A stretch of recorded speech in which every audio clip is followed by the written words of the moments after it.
Religion is not the enemy of peace. In fact, and I want to be precise here, religion, when practiced with integrity, may be the most powerful and underutilized force for peace that human civilization has ever produced. Now, I know what some of you are thinking. You're thinking about history, the Crusades, the Inquisition, sectarian violence in Northern Ireland, in the Middle East today, in South Asia. You're thinking about extremism deployed in the name of God, the bombers, the zealots, the people who have done terrible things while invoking the divine.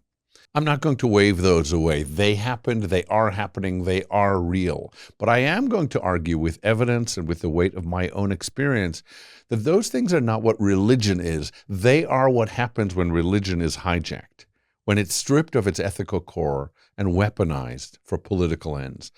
And I'm going to argue that conflating the hijacking with the tradition itself, deciding that because religion has been misused, it must therefore be dangerous, is one of the most consequential intellectual errors of our time.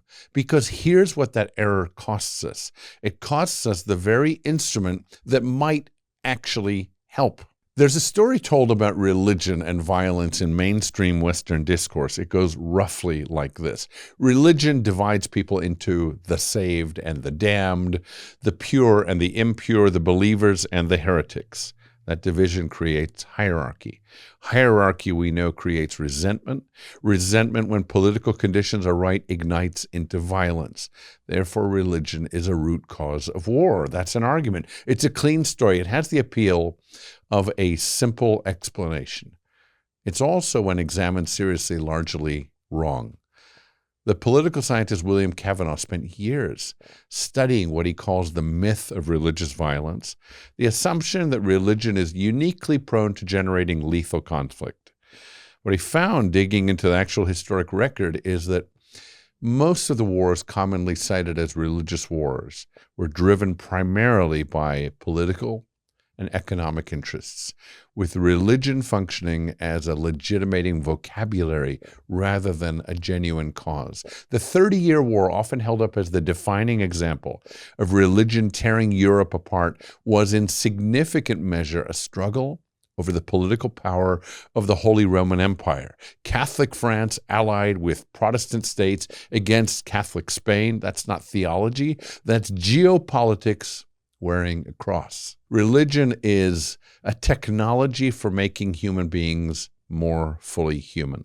Not a perfect technology, not a technology without dangers, but a technology nonetheless, a set of practices, narratives, communities, and obligations designed to do something that no other human institution does quite the same way: to place the individual within a story larger than themselves, to create obligations that transcend self-interest, to insist that the stranger has a claim on you, to make the ethical demand not just intellectually attractive, but emotionally compelling and communally reinforced. In the Hebrew Bible, the Torah, my foundational text, the most repeated ethical commandment, appearing in more forms than any other, is this: do not oppress the stranger, for you were the stranger in the land of Egypt. Now, that logic is extraordinary. The foundation of Jewish ethics is not abstract in its principle. It's memory. It's the requirement to remember what it felt like to be vulnerable, to be powerless, to be at the mercy of someone else's willingness to see your humanity or not. And from that memory, to never be the one who fails to see humanity in another. That's not a teaching that produces violence. That's a teaching specifically designed to prevent it. Islam, at its core, means submission to God. It encompasses a profound tradition of justice, of hospitality, and the protection of the vulnerable. The Quran speaks more than any other major scripture of God's mercy. The Arabic word for mercy, rahmah, appears in virtually every chapter. The Prophet Muhammad is described not as a warrior first, but as mercy to all the world. Christianity, at its theological heart, is a tradition built on the radical equality of all human beings before God, regardless of social station, nationality, or origin. Its central ethical demand is, from the Torah, from the Talmud, to love your neighbor. Its most challenging demand, to love your enemy. These aren't the teachings of traditions that want or promote war. These are the teachings of traditions that know in their bones what war costs, and that built ethical systems specifically designed to resist the human impulse toward tribalism and domination. The problem isn't the traditions.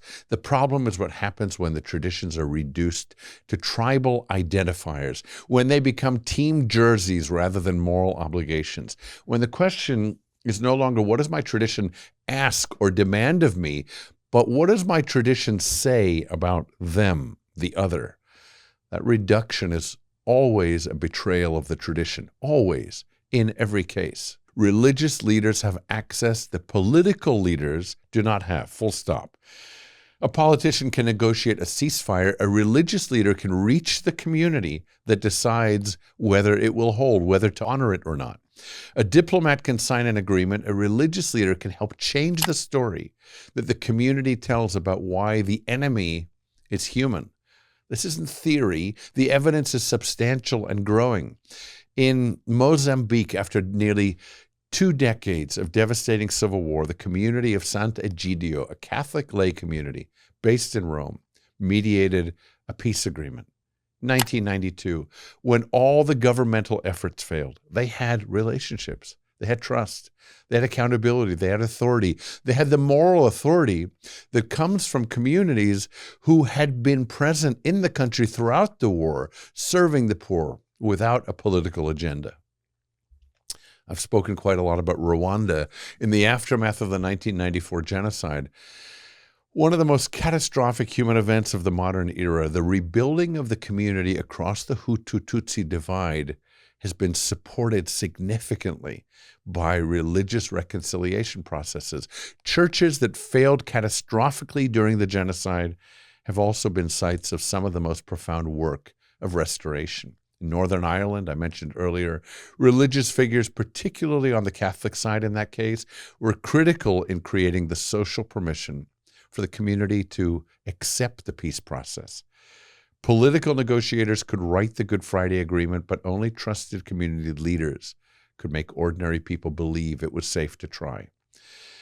And in conflict zones across the world today, in Colombia, in South Sudan, in parts of Southeast Asia, religious networks are doing the patient, unglamorous, essential work of keeping communications alive across lines that political actors cannot cross. None of this is because religious leaders are saints. Well, maybe some are, but most are not. It's because religious communities are the deepest roots many people have. When everything else has been stripped away, when political institutions have collapsed, when economic systems have failed, when the social contract has been shredded, the mosque, the synagogue, the church, the temple is still there. The community is still there. And that's not a small thing. That's the most durable social infrastructure human civilizations have ever built. It turns out that the impulse toward tribalism, toward sacred violence, toward the dehumanization of the other, that impulse is not religious. We have to come to terms with the fact that it is simply human. And removing religion does not remove the impulse. It merely removes one of the most powerful available counterforces. Well, the second is a challenge to the religious assumption.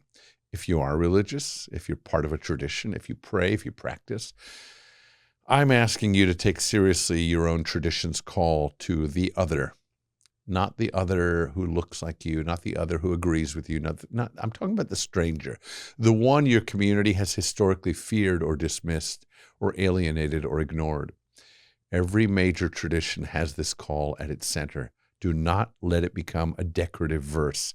Let it be the moral, demanding instruction in your practice. The third challenge is a challenge for all of us, religious or not. The most important conversations happening in the world right now about violence, about justice, about what human beings owe one another, these are conversations that are being conducted largely in the absence of religious wisdom. Policy without ethics. Technology without theology, politics without the long view that traditions carry. The result is a kind of moral short-sightedness, decisions made with no frame larger than the next election cycle, the next quarterly report, the next news cycle. Religious communities, when they are functioning as they should, carry something rare, a commitment to the long arc, a memory that extends further back than living experience, a responsibility to people who are not yet born. That's not an ornament. That is a form of wisdom the world is desperately short of. This season is produced and edited by Jonah Li-Paz. Content editing by Bronwyn Li-Paz. Digital marketing by Notebook Media. The Meaning Mindset is hosted by Rabbi Ron Li-Paz. Find us wherever you find your podcasts.